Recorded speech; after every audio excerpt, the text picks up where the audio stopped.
Hi, today I'm going to compare the Freestyle Libre 2 with the Freestyle Libre 3. The packaging for the number 2 versus the packaging for the number 3.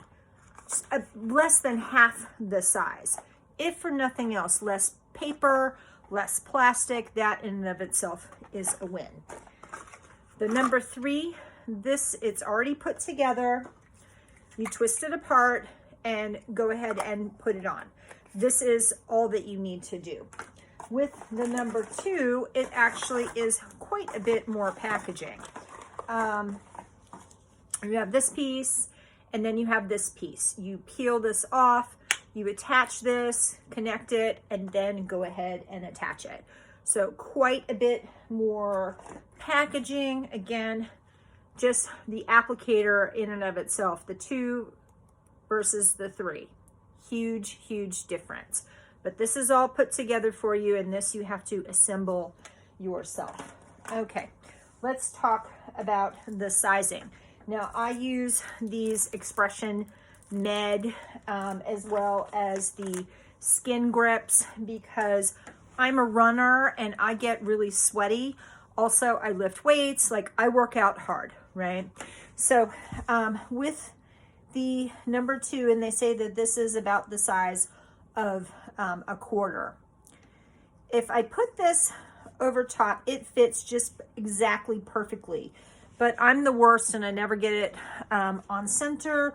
And I like having the 2 different bandages over the top to give it a lot more security. Here is the size of the number 3. And you can see that this is significantly smaller. It's also a much lower profile, which is going to be kind of hard for you to see the difference.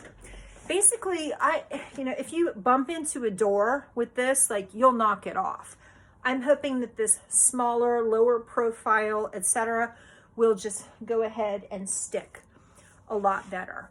So if those were the only differences, that in and of itself is worth it. To me, it's the same price. But the software differences and the function differences are also very different. For the number 2, it takes a reading every 2 minutes, and you physically have to upload it, tap it to your phone to Bluetooth connect it and see your results. The number 1 takes a reading every 1 minute versus every 2, and it automatically uploads Bluetooth to your phone. You don't have to tap and scan it.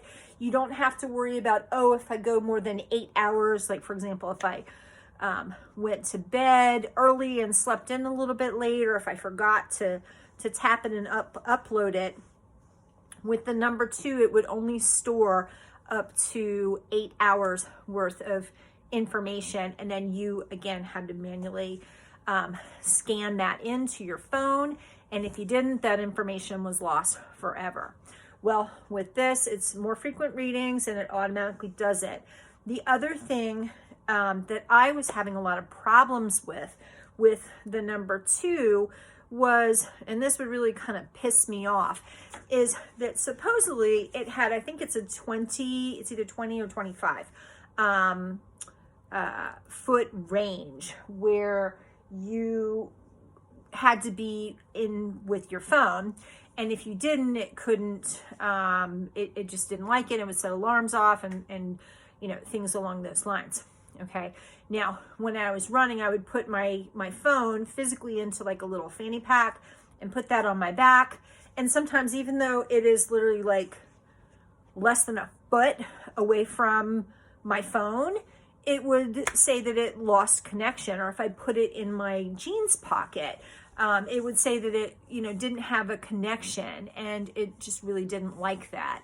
So I'm really hoping that with the number 3, instead of having 20 feet Bluetooth radius, it has increased Bluetooth capability, and it's 33 feet. So I'm really hoping I have less of the lost signal type thing with the number 3, which, especially if I'm running, if I'm weightlifting, if I'm doing heavy physical activity, I'm a marathon runner, so I will run literally up to 6 hours at a time.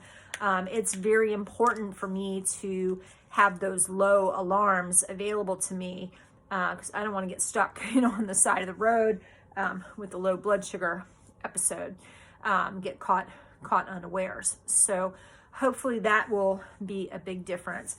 The other thing that I had a lot of problems with the number 2 was the temperature. Now I'm physically looking here in the in this to see if I can see what the limitations are for the temperature. I'm going to put my glasses on so I don't have to squint. This is what happens when you get older. And I am looking, so I don't immediately see that. There were many times where the sensor would say that it would be too cold.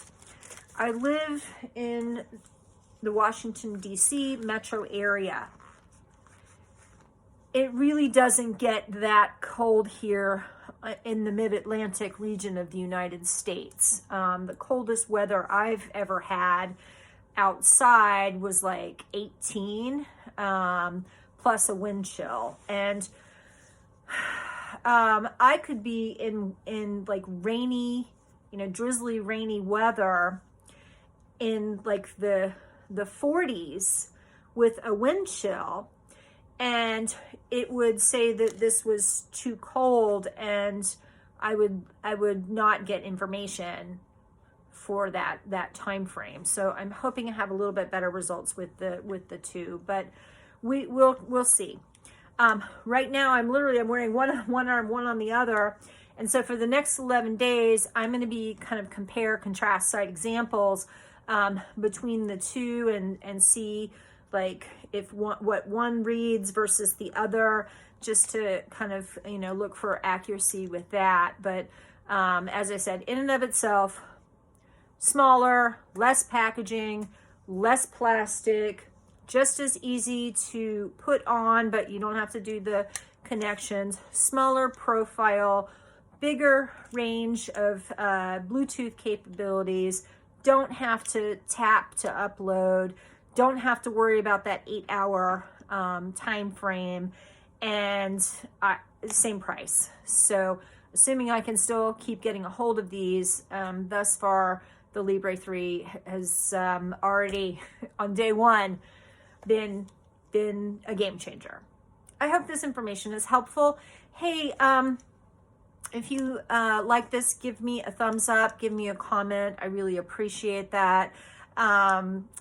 Consider subscribing to my channel.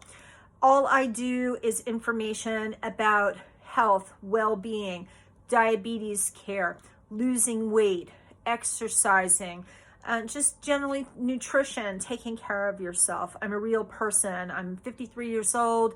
I'm a mother of 2 adult children, and I live in the real world, and I'm willing to test things so that you don't have to test them for yourself. So thank you so much for watching. I love and appreciate all of you. And let me know if you have any concerns or questions. I will be making a follow-up video, part 2, towards the end, and just really comparing how this has worked for me. Have a great day.